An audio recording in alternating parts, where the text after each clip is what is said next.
Good morning, and thank you for joining us on today's presentation entitled From Scars to Stars Going from Pain to Purpose, a Trauma Informed Journey for Family Caregivers. My name is Minerva Villarreal, and I am the Foundation Program Coordinator with the WellMed Charitable Foundation. I will be facilitating today, and our presenter today is Dr. Jamie Huysman. Uh, Normally known as Dr. Jamie, and he is a leading authority on caregiver burnout, compassion fatigue, and related addictions. His background in case management and family system has been the foundation of his work throughout his 30-year career. He is a fierce advocate of caregivers, integrated patient-centered medicine, and a workforce in touch with its comprehensive wellness. His blogs from Psychology Today and JoanLondon.com and writes with Connections and Caregiver SOS. He co-authored the acclaimed Take Your Oxygen First, Protecting Your Health and Happiness While Caring for a Loved One with Memory Loss. A popular and engaging speaker, he is frequently called upon as a keynote speaker to provide his expert opinion for the media. Dr. Huysman serves as the Vice President of Provider Relations and Government Affairs for WellMed Medical Management. And with that, Dr. Jamie, go ahead and take it away. Excuse me, Minerva, thank you so much. And I want to welcome everybody here to this conversation. I'm going to actually do this without a PowerPoint, without a deck. I feel so strongly in my heart about this concept, both as a psychologist, a social worker, and a trauma therapist, but even more so as a human being, as opposed to a human doing. This concept, what I want to do today, begins Mental Health Awareness Month. Today is May, the beginning of May. We're all month along, both WellMed and our foundation called the Star. I don't know if any of you know about this at all, but I have a foundation called the Star Network. And the Star Network Foundation is there to support and to deal with oversight of treatment and the prevention of narcissistic abuse and what we call attachment disorders. These are people, obviously, who've had terrible parenting experiences that didn't have a primary care that connected at a young age. And they grew out of childhood, unfortunately, with personality disorders, which many of you heard, borderline narcissistic, antisocial, and histrionic. We call their relationship disorders.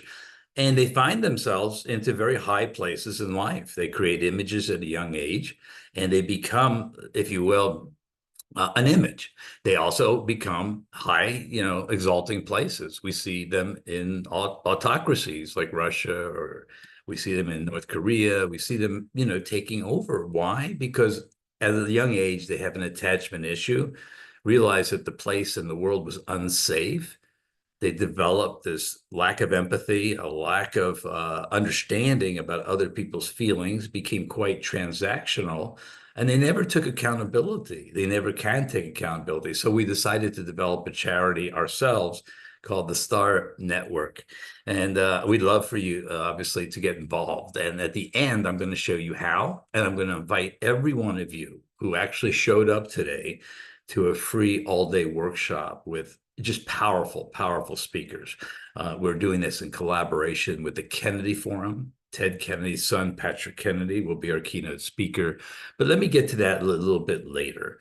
When I spoke to WellMed, and I had deep, deep feelings. I'm not just doing integration of behavioral health today. I'm their chief compassion officer. Compassion is something that most people don't really understand.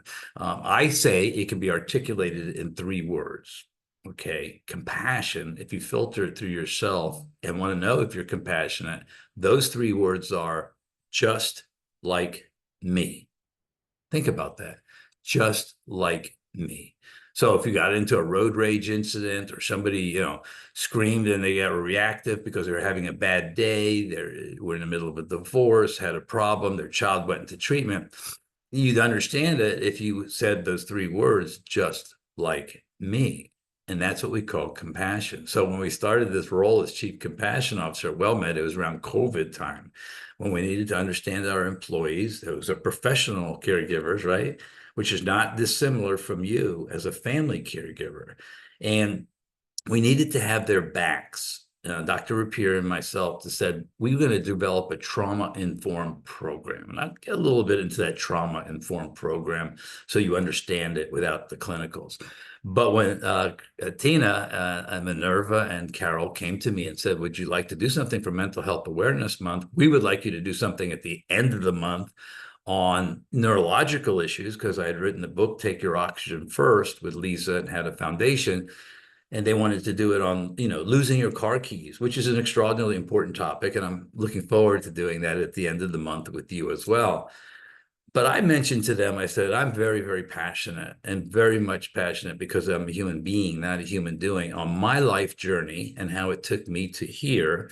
And then how it takes us to an event that we're doing on May 16th called literally From Scars to Stars, Finding Purpose, okay, from pain. And when they approached me about that, I said, well, let me kick off this family caregiver conversation with you at Mental Health Awareness Month, discussing why we even named it, okay, From Pain to Purpose, discussing to you why I would actually take this journey. As you can see, I'm older. I'm an AARP daddy, just so you all know. Many of you come to my presentations and know that I'm quite open and talk about my own recovery in life. And I believe vulnerability and asking for help are superpowers. And I train our leaders at WellMed to be that person who embraces that superpower, but understand that they also are vulnerable human beings and they need recovery and they need tools and they need to take their oxygen first, just like the book says.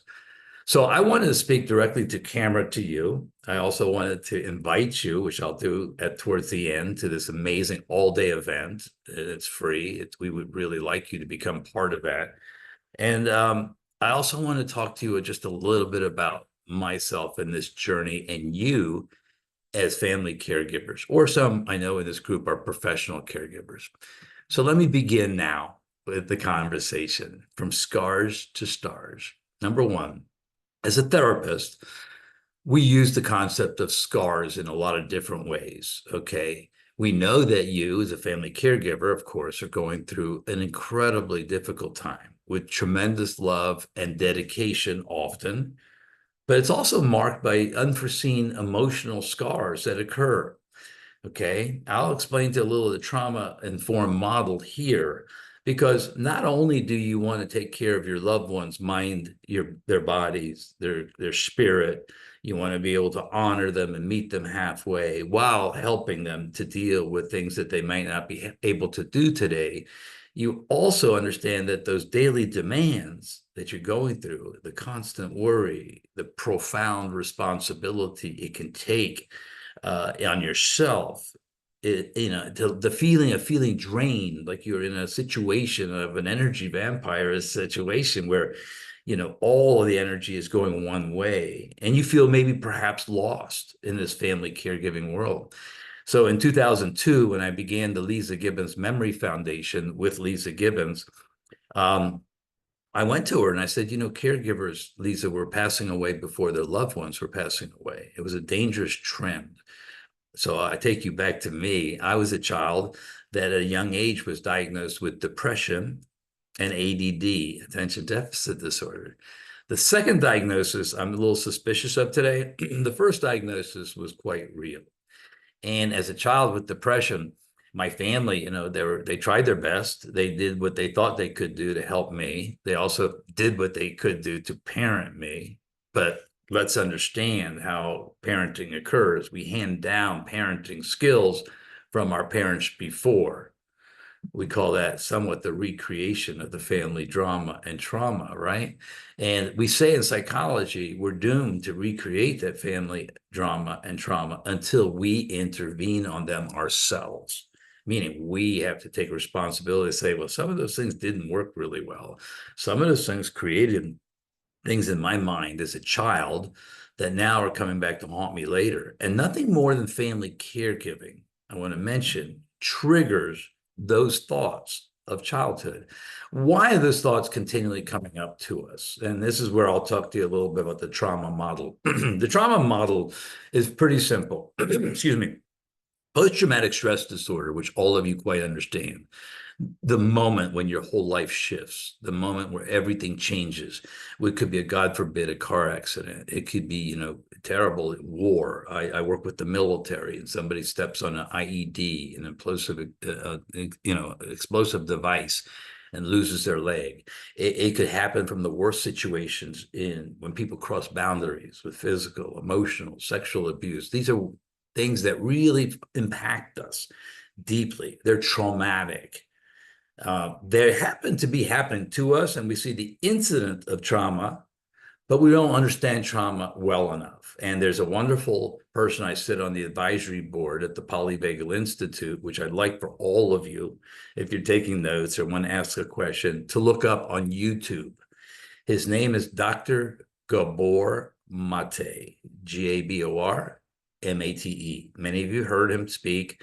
He is a really amazing gentleman, around 80 years old, a physician who is on his own recovery journey.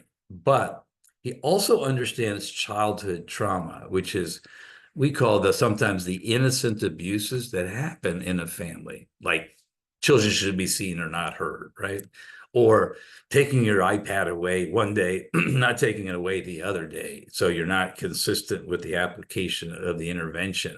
Or one day you're happy and you're good with your kid, or another day you're not so happy and your kid doesn't know what they did.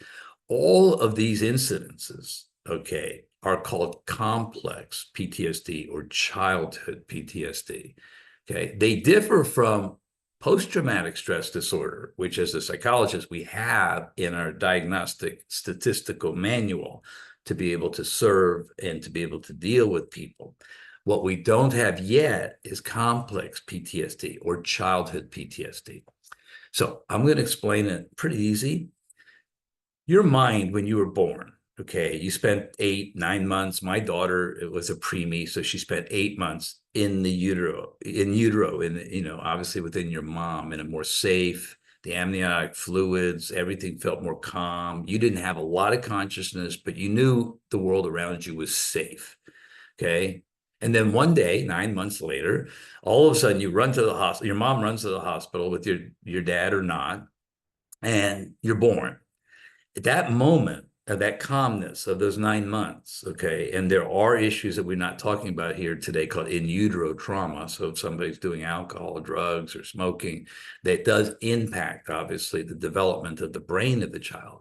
But let's just, for argument's sake and conversation's sake and time's sake, say that once you pop out there in that hospital, in that OR, and all of a sudden you meet, the first person is probably the obstetrician. And often, if you remember back then, if you have children or if your kids have children, and you don't have to have children to understand this, it may not even be the obstetrician that you had working with over the last months.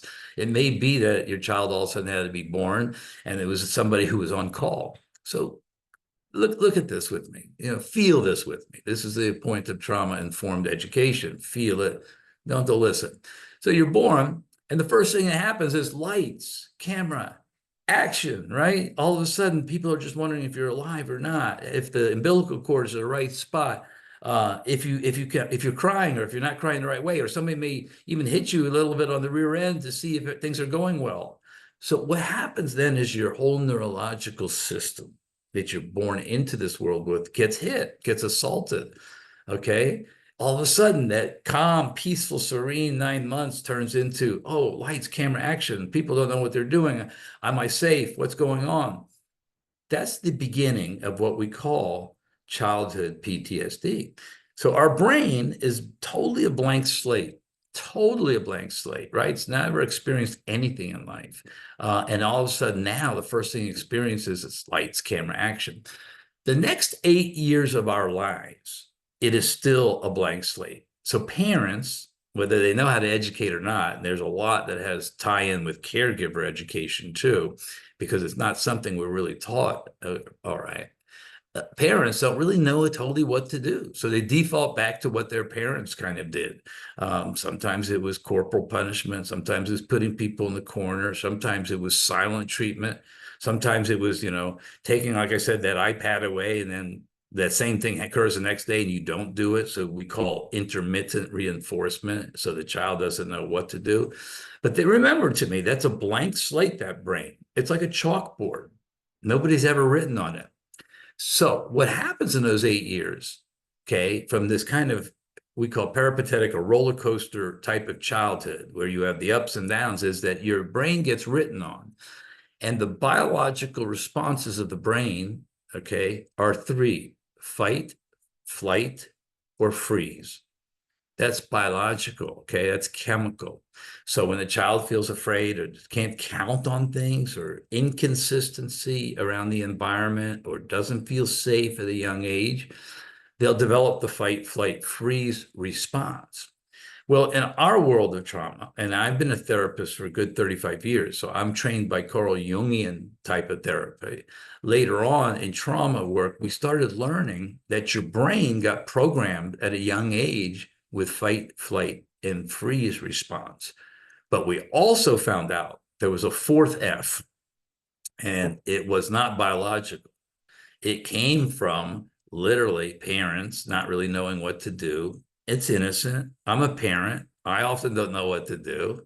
Being a parent, the gold standard of being a parent is being fair, consistent, and available. Those three words. And you'll need to understand those three words, because we're going to get into reparenting ourselves as we talk about from pain to purpose. Because to understand what real parenting is, what consistent parenting is, what neurologically safe parenting is being fair, consistent, and available.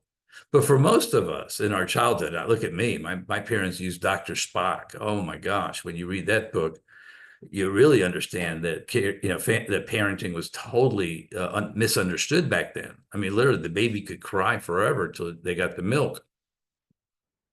And why do I say that? Because the baby could never be authentic. And then we start saying, condition them. Oh, they're going to stop crying. Oh, all that is wrong. As Gabor Mate says, who I'd love you to look up, is two things. Trauma is not what happens to you. Trauma is what happens within you as a result of what happens to you. So that fight, flight, freeze response of a child, or now the fourth F, which is called the fawn response, fawning, F-A-W-N. And I'd love you to look up the writings of Pete Walker, who talks about complex PTSD. He invented or coined the word fawn. The fawn response in childhood was we had to run around to make our mom happy, our dad happy. They didn't understand really well the daily demands of life. They didn't realize neurological parenting, which is to be safe and keep your child on the train track and to be taking care of themselves and allowing that energy. No, they would control you. They would order you, or you would know you'd have to calm mom down this way or calm dad that way. We would develop roles in life, and they were kind of what people-pleasing roles. We called it later codependency. Okay. And they called it in my life too, because I got into codependency recovery over 33 years ago, because this is the type of childhood I had. And I would suspect many of us others had the same. But it really wasn't codependency. It was a trauma response called fawning. So here's the deal about complex trauma, just so you understand. Why don't you just call it childhood PTSD? So over those 8 years, we developed the fight, flight, freeze, and fawn. We also develop our view of if the world is safe or the world is not safe. And then also there's ghosts and goblins from mom and dad and our brothers and sisters that happen in childhood that stay with us, trigger us, bully responses, insulting sometimes, tearing down. So our brain is formed at a young age, and as family caregivers, right? That's painful, what I'm describing to you. Painful, why? Because as I say, as a therapist, childhood roles never work in adulthood. They just don't. Coming and appeasing people and bringing things and being a people pleaser, you sacrifice your energy, you sacrifice your authenticity, you sacrifice yourself without finding meaning in life. Then when the fight, flight, freeze response happens, oh my gosh, you can't even control that. You may get rageful, you may get quiet, you may just freeze like that possum does when it plays dead. So we come out of childhood with fight, flight, freeze, and fawn response. That is pretty painful. Okay. That is. And in and of itself, it creates roles, it creates dysfunction. It does create anxiety later on in life and depression because, every step of the way, we're like thinking, what should we do to make this person happy? Or how do we avoid fight, flight, freeze? Instead of being honest with ourselves, who we are. Okay. I often say the road to authenticity is being able to say what you need to say to somebody in a compassionate way. And if they have a problem with it, let them call their therapist. Okay. It's not your problem. You didn't raise that person. Okay. Even if you fell in love with the wrong person, all you did was fall in love and you can't blame yourself. It was never your fault. But you had to examine and go back to childhood. Okay. The childhood and say, what was love to you? What did you find out love was? Most of us found out love was appeasing, fawning, giving things to our parents, having them like us and have them accept us. And we take that concept of a relationship both into our own lives and as adolescents and into adulthood. So I tell my clients and I tell people, if your first relationship as a child was back and forth, inconsistent, you didn't understand, and maybe you were trauma bonded, like a Stockholm syndrome, you didn't know what to do. The second relationship that we then have is one with ourselves at 18 years old. Okay, listen to me. If you maybe never saw that healthy relationship and nobody really knows what that is, it's not purposeful abuse, y'all. I do testify in court against that. But if you never saw a healthy relationship with your family, how on earth could you have a healthy relationship with yourself? Think about this. So the second relationship we come out with in childhood is our toxic one with ourselves. Okay. We're not really fair. We're not consistent. We're not available with ourselves. Okay. We sacrifice our needs for others, and nowhere more than the path of a family caregiver who comes into this process with incredible love and dedication and wanting to do the right things, then gets hit and assaulted by their fight, flight, freeze, and fawn response. And the challenges of their life start popping up. Okay. Now my mom, my dad, somebody's getting sick. I have to do everything I can to take care of them. And they go overboard sometimes. And if it's a neurological issue like Alzheimer's or Parkinson's or Lewy body, we'll start doing everything for our loved one and robbing them sometimes of their own self-esteem because we're fawning. And what the real optimum way of a caregiver-caree relationship is, we should both show up 50-50. Yes, your loved one may have a neurological issue. Yes, they may not be able to remember certain things at the time. They may have another chronic or terminal acute illness. And we have to do things to help them in the world to stay independent, maybe not going into assisted living or skilled nursing, right? But at the end of the day, they still have self-esteem. Okay, they still have to live life with self-esteem. So instead of creating learned helplessness and that fawning response and people pleasing, we really have to have a healthy relationship as a caregiver later. We never really had one with ourselves. This is a kind of a painful dilemma, and why we call our conference and why I'm going to talk to you about from pain to purpose in your caregiving journey. That's the painful stuff, things that we had no control over. You cannot blame yourself. These words of when you tell yourself, I should have, I could have, I would, stop.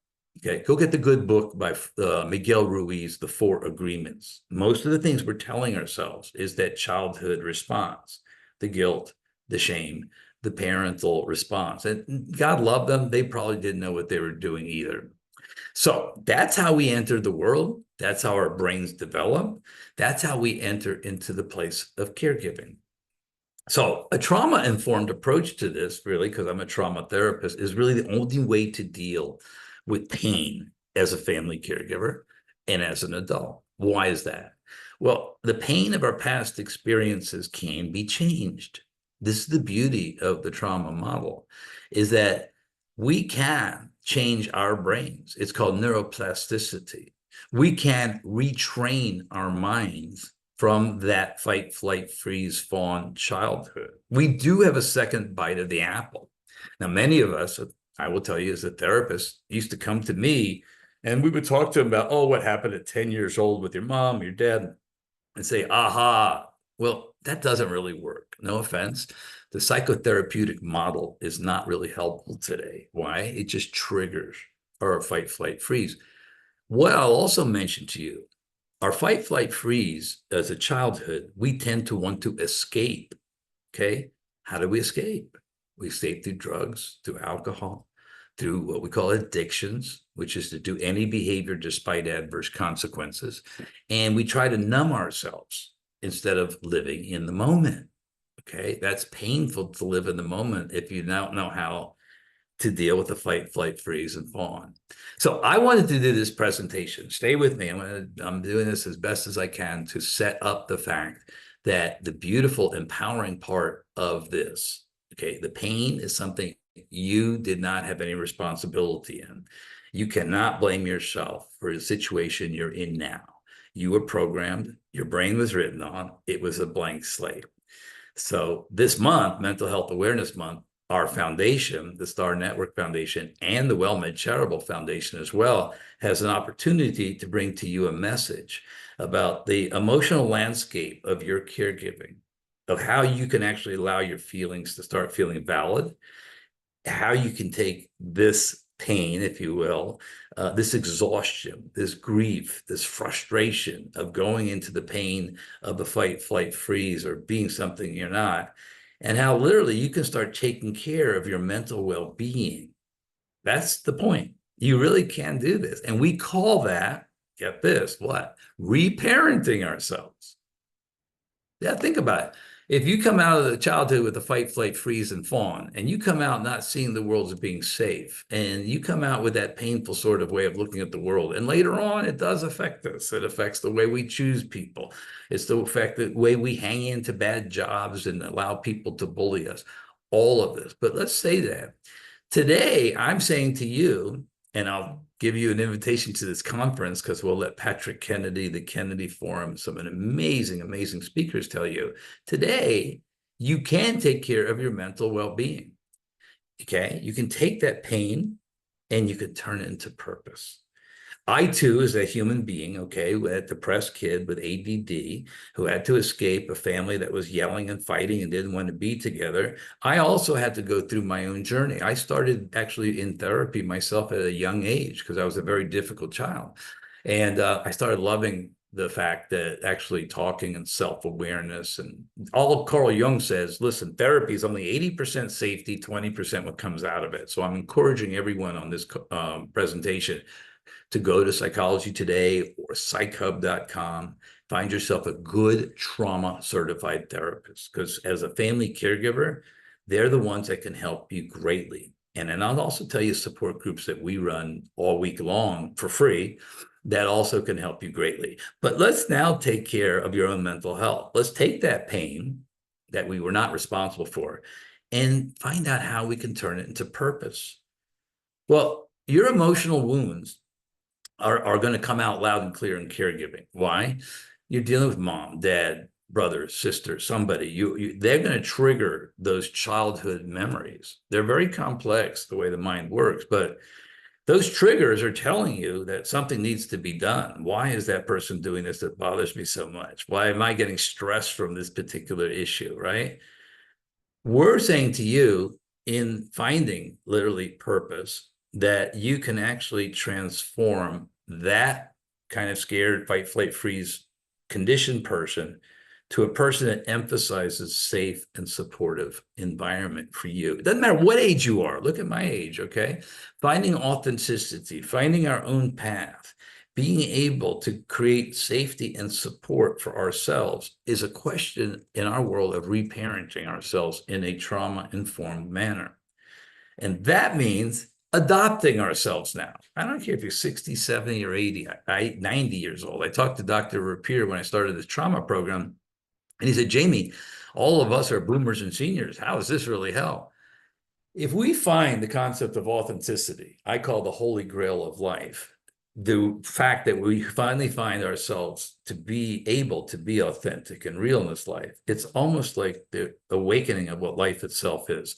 So we have to start peeling the layers off of us. I often say life is like an onion, and we have to keep peeling every layer. And we cry, but we peel. But the goal of transformation from a complex trauma I'm talking about is finding authenticity, finding our real selves. And so I'm going to tell you a little bit how. Now let's get to purpose. Okay, purpose itself is that you do have to understand you've got to do the work. It's fun work, it's great work. Reparenting yourself means that you matter. But what does doing the work means? Well, the goddess of victory was Nike, right? So as you all know, what does Nike say? Do it. So unlike going to a therapist or reading a book, I give you 1,000 books, and you can ask questions in a few minutes here that we'll be able to answer about books. But I often say, get the workbook. As I mentioned to you, Pete Walker before, he has a great book, How to Thrive, Not Just Survive with Complex Trauma, but he has a workbook. So experientially, you have to understand the longest trip you take in your life is from your head to your heart. When I work with our doctors and our staff at WellMed, I said, don't go read a book, go do the work. And so what is the work to take yourself from pain to purpose? Well, the first one we have, and this is a STAR network. If you go to starnetwork.org, you'll see it on my picture there, and I'm going to pull up your invite in a couple of minutes. You will find out we do groups, okay? And in those groups, we have a 12-step group. It's called TAR Anon, Toxic Abusive Relationships Anonymous. People come in. Last night I had 80 people on. What we do is the way to solve trauma, the way to find purpose from pain. Okay, what is that? We work 12 steps, just like AA or NA, but the steps of AA, which is an addiction, which is a trauma response, by the way, we turn our lives over to a power greater than ourselves. We go to 12-step meetings, we do AA, we meet with people. It was a good model and still is. The trauma model for you as a family caregiver is the 12 steps of trauma recovery. The first one is practicing radical acceptance without judgment, which is hard. Radical acceptance without judgment of the moment. It is what it is. You didn't create who you are. Okay, I might, as a therapist, enter the world of yours through your scars, and we do have scars, which is these emotional weights that we carry that we've never looked at. Most people don't go to a therapist; they'll go to a hairdresser and talk about their trauma beforehand. But I'm saying this: we have 12 steps. The first one runs through all 12. It's radical acceptance of the moment without judgment. John Kabat-Zinn, in his treatment of cancer patients years ago, said we have to start learning how to accept where we're at, identify it, and then we can do something about it. So our next steps from pain to purpose is practicing self-compassion. Well, we really don't do that, do we, as caregivers? That's why we're dying for our loved ones. Compassion, just like me. Be kind to yourselves, okay? You can get my book if you like, Take Your Oxygen First, that Lisa and I and Dr. Laird wrote. But I want you to start understanding it is not a selfish act to take your oxygen first, to recognize that you're doing the best you can in a difficult situation. Okay, just like me, compassion for yourself. Allow yourself moments of rest. Acknowledge your feelings without judgment. Okay, I'm going to do a little thing at the end here, breath work, which is what I do with policemen and firemen and first responders. And I do it at WellMed. And I'm going to teach you that in 80 seconds. Many of you come to my presentations know I do this at the end to calm your nervous system, but to also give you something else. So taking pain to purpose, what is the second thing? Seek support. The beautiful part about WellMed Charitable Foundation and the beautiful part about hospitals and areas, there are caregiver groups, okay? You're not alone. When you come to our meetings at taranon.org, or you'll find at Star Network, you're not alone. You'll find a new family that literally is supportive, that bears witness to your pain. And when you connect with other caregivers or join support groups or talk to a trusted friend or a family member, okay, the beautiful part is you start being with healthy, safe people, non-people that bully you and listen to you. And that is the key to trauma recovery. Two things. One is stress reduction, feeling your body. Your body will tell you sleep. It'll tell you through, bad dreams. It will tell you about stressed out. that you got to do emotional regulation. You have to repair yourself. You have to do breath work. You have to do Pilates. You have to do yoga. I have caregivers that crochet that calms their nervous system down. But then the second part of purpose is you have to do this with healthy people. You can't get well in the environment that made you sick. So whether it's a church or synagogue or ashram, or you got or just caregiver SOS in Texas, be around people that validate your experience. Be around people that meet you halfway, that don't try to solve, that don't bully you. The next part from pain to purpose is prioritizing your mental health. There is no price you can put on your mental health. So I need you to understand, if you're going to reparent yourself, this is the way the parent should have parented the child in the first place, is to nourish your soul, okay? To take that quiet walk, to do the breath work I'm about to teach you, to go read that book, program it in your calendar, Google, Yahoo, or Outlook. Don't hesitate at all to reach out and seek professional help. Make sure they're licensed and certified in trauma. Again, go to Psychology Today or Psych Hub. But find that safe place when you're feeling overwhelmed to be able to talk to somebody like a geriatric care manager. They understand everything. They understand the assisted living issue. They understand what you may be dealing with, mom or dad or your brother or sister. The next way to go from pain to purpose and reparenting yourself is set realistic expectations. I always say expectations are the seeds of resentment. Have no expectations. When I teach you this breath work, it's to be in the moment, to be here now. Literally, if you're here now and doing the breath work, you can't be in the anxiety of tomorrow, the fear of yesterday. You are here. So I want you to understand that healing our lives, reparenting ourselves, it took us 8 years to become who we are, 80 years to get out of it, is setting realistic expectations. 3 steps forward, 2 backwards. You can't do it all at one time. You have to start learning the word no as a complete sentence, setting up boundaries. A good person to look on YouTube for that, she lives in Houston, Texas, is Brene Brown. She is on YouTube. Many of you know her. She'll talk about boundaries. Okay, that is also the practice of self-compassion.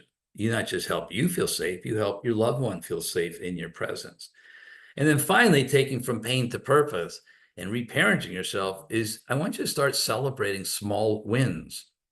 I want you to start acknowledging and appreciating the small positive moments. My wonderful ex-wife, but we're best friends today. She went into treatment for alcohol dependency. She has 17 years of recovery. And I often ask her, I say, Betsy, it's amazing. I run treatment centers. So many people relapse. How come you're not relapsing? She said, Jamie, I do a gratitude journal every day.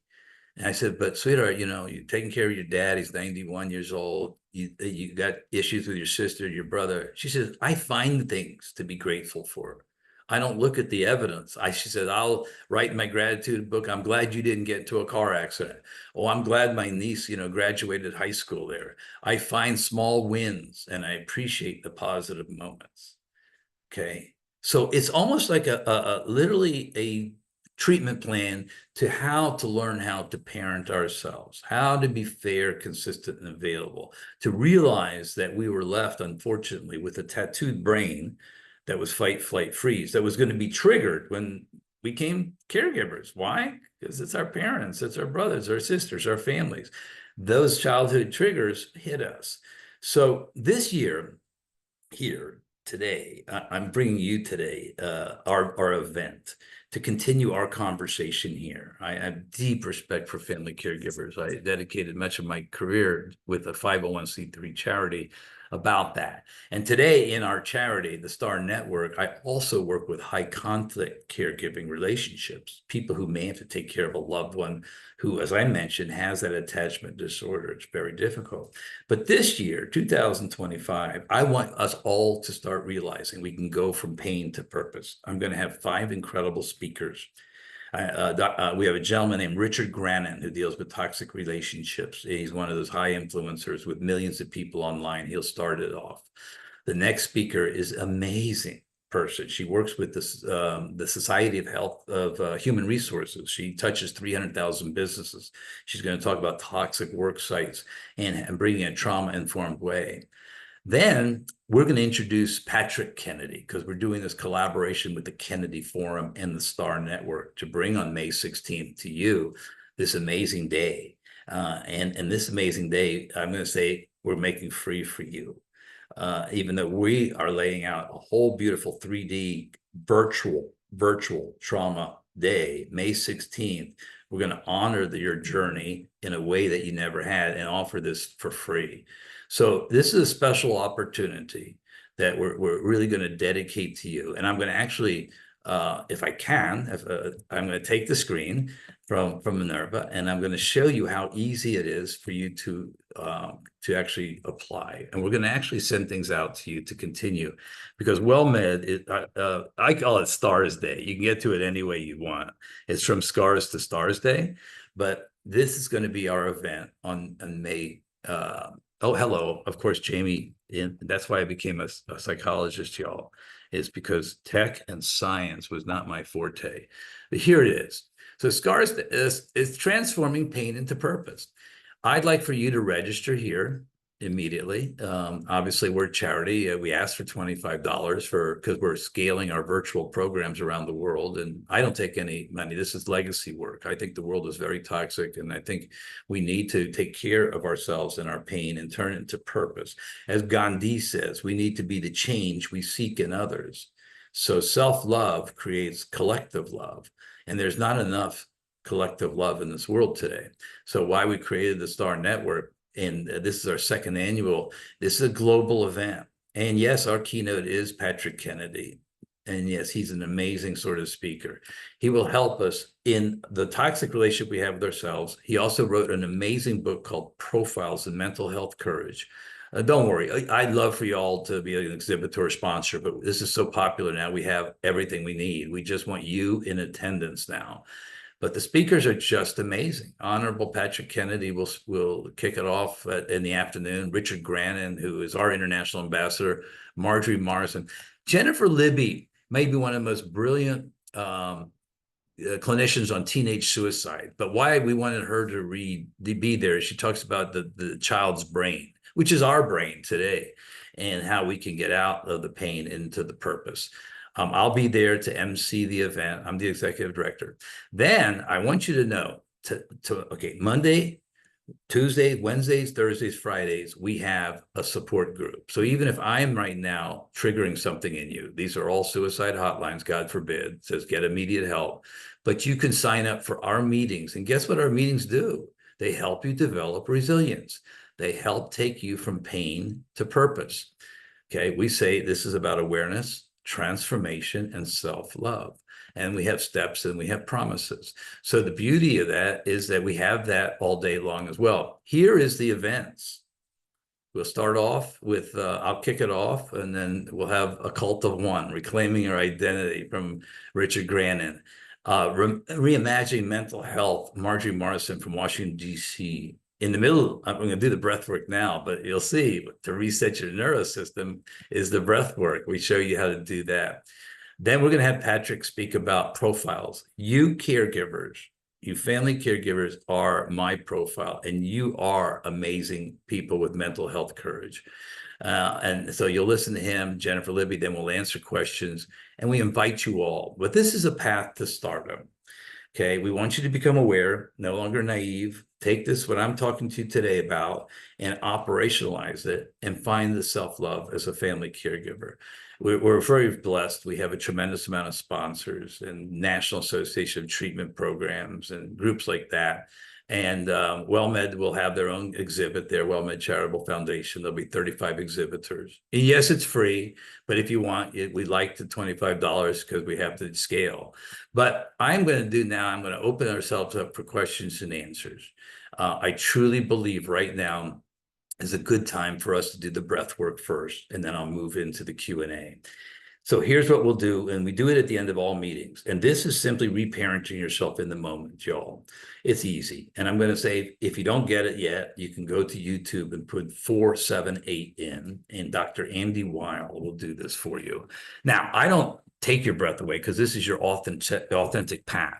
If you want to take the 80 seconds that I'll teach you breath work and not do breath work, you can still close your eyes, please, and be one with your system. If you want, you can pray. It doesn't matter if it's Jesus, Moses, Buddha, or Allah. Prayer is a neuroregulator. You can shift the brain. This is an emotional regulation technique. Or you can go to a safe place you once were. touch it, feel it, smell it. That too, for 80 seconds, will calm your system down. But I teach this to cops, firemen, military, people to become more proactive and less reactive. And you, as family caregivers, are always like them, running into a burning home when others are running out. So it's quite easy. I'm going to show you how easy it is. You can do it all day long, where you'll start creating a more proactive brain, or you can do it just now, calm, right before we do Q&A.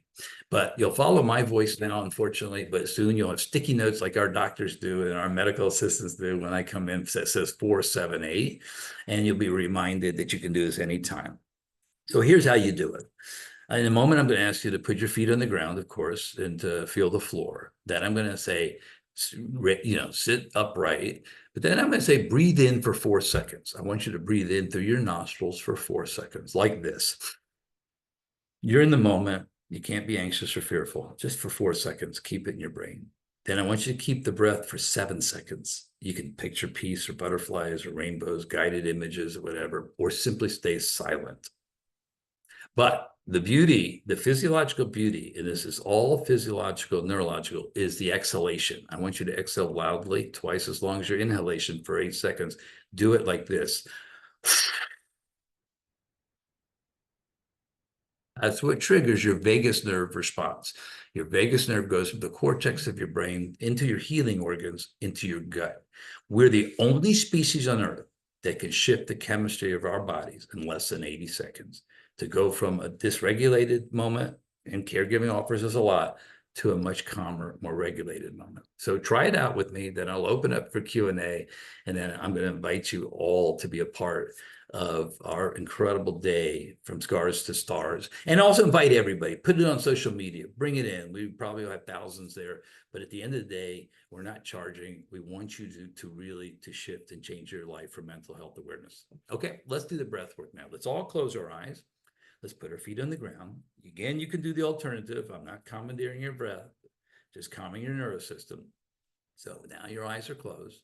Your feet are on the ground. If you have shoes on, feel the floor through your shoes. This is a grounding technique. So all we're doing is grounding techniques. If you're barefooted or have socks on, feel the floor through your feet. And then with your back upright, with respect for your body and the breath work, just simply for 4 times, let's do 4, 7, 8. Okay, so now breathe in through your nostrils for 4 seconds. Keep it. Swish it around for up to 7 seconds. Now, blow out with passion for 8.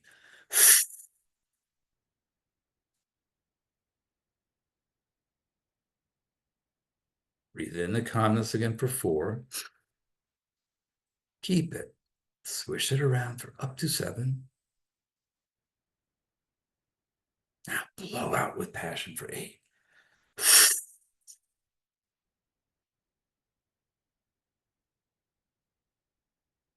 Breathe in the calmness again for 4 seconds.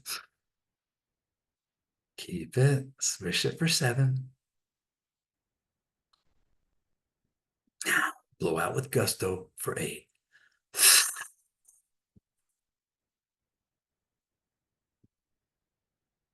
Last time. Breathe in the calmness for 4. Keep it. Swish it for 7. Now, blow out all the anxiety you're feeling today for 8.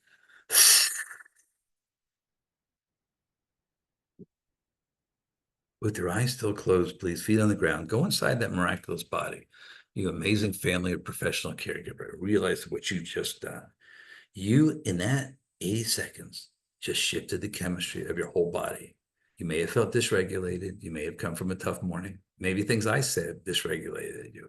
But what you did was calm the inflammation of your body.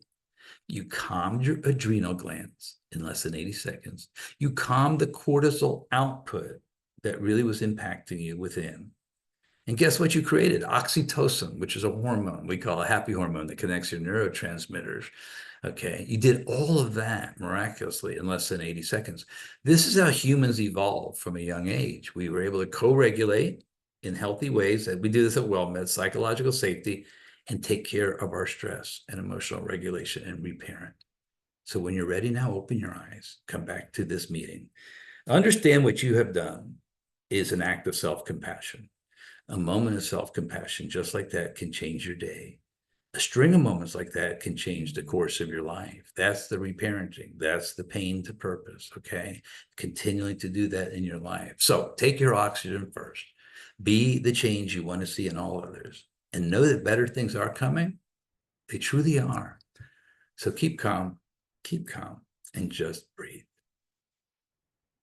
Minerva, I'm here. I'm sure we're calm, cool, and collected. I'll be happy to answer any questions anybody has for the next couple of minutes, but certainly find your way to May 16th to our virtual free network, and you'll get Q&As and some of the greatest experts in the world helping you through this. I salute you, family caregivers, on Mental Health Awareness Month. I salute you year round. This is the time, though, that we do need to find purpose in our own mental health. All yours. Thank you, Dr. Jamie. Great presentation as always. I'm going to go ahead and start the poll for all of you to fill out. This is how we know what you thought of our presentation and if you have anything you'd like for us to focus on in the future. There were two questions that I did catch. One was, what is the last name for Dr. Peter for the fawn response? So that's great that you asked that. So Pete Walker, Walker, just like Walker, lives in Seattle. He went through this process. I get choked up with Pete because I called him up years ago when I started our charity. I said, Pete, the fawn response, my gosh, that was not biological. That was trained in me as a young kid. Most of us in healthcare, I said, it makes sense. I said, I've been in codependency, we call that. Well, addictions like co-addictions are just a trauma response. When he developed the fawn response, I realized I was conditioned in my brain to do that people pleasing, to make sure my parents were happy, to bring sacrifices, do things like that. And I took that into adulthood. And so his name is Pete Walker.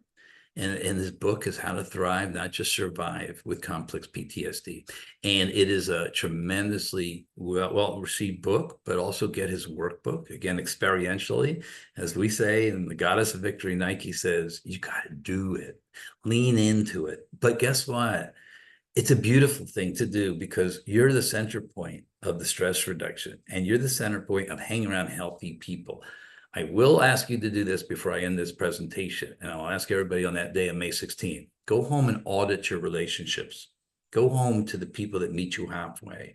Maybe a long distance caregiver, maybe a brother, sister, people that bear witness to your pain, people that don't bully you, tell you how to dress, how to deal with life. We can't get well there. I will say, please start looking for the safe relationships in your life. Caregiver SOS is one. Your church, your synagogue, your ashram may have healthy people. Hang with healthy people as you do the reparenting. Definitely. And another question we had, will Scars to Stars Day on the 16th be recorded and available or rebroadcast? I am traveling that day and cannot attend. That's a great question. And interesting enough, I wanted to create a charity that was nonprofit, 501c3. So I always want to do everything for free. Taranon meetings are all free. So you go to taranon.org, sign up, we'll send you text. That's one thing. But to your question, I do have an arrangement with our speakers. Since we're a charity and we're not charging anything for it, we're going to record the event. So if you're traveling, keep coming back to Star Network. And the Kennedy Forum has allowed us to do this, and so has every other speaker. And so we're going to welcome you, hopefully year round. So great question. Thank you for that interest. Go travel, take care of yourself. This is your authentic path. Remember that, and then come back and listen to the recording. Definitely. And with that, thank you so much. I do want to advise everyone, this is the beginning of the month, so we have upcoming teleconnection sessions. On Wednesday, May 7th, we have Ask Dr. Tam Questions with Dr. Tam Cummings. That's going to be at 10 o'clock. And then Thursday, May 8th, we're going to have Caregiving and Struggles with Addiction with Lucy Barilak and Jenna LaBelle. And all of our sessions are at no cost and they are recorded. So if you're not able to participate at the day of, you can always go back and listen to them. I do recommend though registering so that way you can get the handouts if there's any during the presentation. Dr. Jamie, thank you so much for this presentation. Uh, I always learn something new every time. So And Minerva, let me end it with everybody too, because what we say is our foundation. And I learned from you, Minerva, too. We all learn from together. That's called the co-regulating of us, finding safe people. And I love you too, Minerva. But let me also say to everybody, I love to end with saying stay gold. What we say is stay gold. If you all remember The Outsiders, where Johnny, when he was passing away, and said to Pony Boy in that beautiful movie, stay gold. Pony Boy was the one who saw the sunsets. Pony Boy was the one who saw the sunrises, the authenticity of life. And at the Star Network, we stitched our star up as a logo with the yellow Japanese lace of gold. And so I'll say to you all, stay gold, stay authentic, and I'll see you on May 16th. thank you very much. And thank you, everyone, for participating. And we hope to see you on our next presentation. Bye bye for now. Bye bye. Stay kind to yourselves. Thank you, Minerva. Bye bye.